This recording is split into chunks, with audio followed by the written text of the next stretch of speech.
Is your Ecovacs Ozmo 900 only spinning like this when you turn it on? Confused about what to do? Take a look at what we've done to help our customer's problem. Customer contacted us with a malfunctioning Ecovacs Ozmo 900. When turned on, it was not working as it should. Let's see. The robot just spins when we try to turn it on.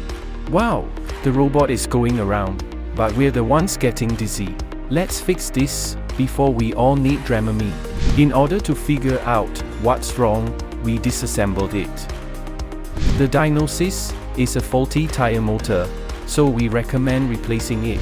When we get approval, we service and repair it immediately. And now, the moment of truth. No more spinning. Work flawlessly with maximum performance. If you've got a robot vacuum problem, let us be your solution.